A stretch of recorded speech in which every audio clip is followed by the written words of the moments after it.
Ngizothanda ukuthi ngubingelele ngiphinde futhi ngikwamukele khona la kuZimi Live. Uma nje ufuna ukuhlezi updated ngokwenzeka khona la eMzansi, ungakhohlwa ke nje mbukele ukuthi ke usubscribe kule channel and uphinde phela uklickele yo bell for ama notification. Kwi-video yethu namhlanje ngizokhuluma ngoKini Shandu odlala ke indawo kaNdlovu lapha kumkhokha olokheke trend enjalo emva kokuthi ke enze inkulumo engeyinhle kahle ebhekise kubantu ke besifazane. uKini Shandu simazi ngoNdlovu lapha kumkhokha wenzeke esinye istatement esibukela abantu besifazane phansi abathola ke ingane bengakashadi noma ngasho nje ukuthi ke abanezingane bengekho emshadweni. Ngiyathemba ukuthi ke uyayibona ke lo nkulumo lapho ke escreenini. Kule yankulumo usuke eveza ukuthi ke uma umithise intombi kumele ke ugeze umuzi wendoda owungcolisile. Waphinde ke futhi waveza lapha ngezantsi ukuthi ke uma uthatha umuntu onezingane ezimbili noma ezintathu and uthola ukuthi ke akageziwe mase kuyamthatha ufuna ukumenza umfazi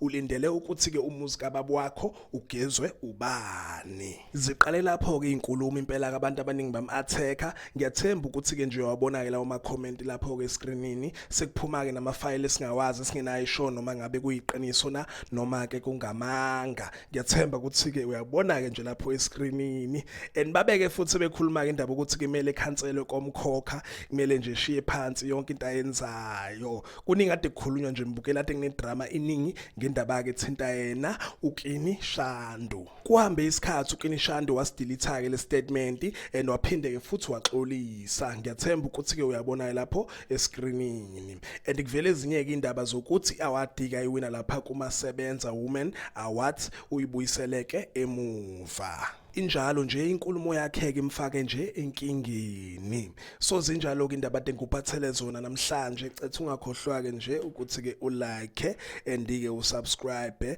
ake ngithi ke danke ngiyazibongela.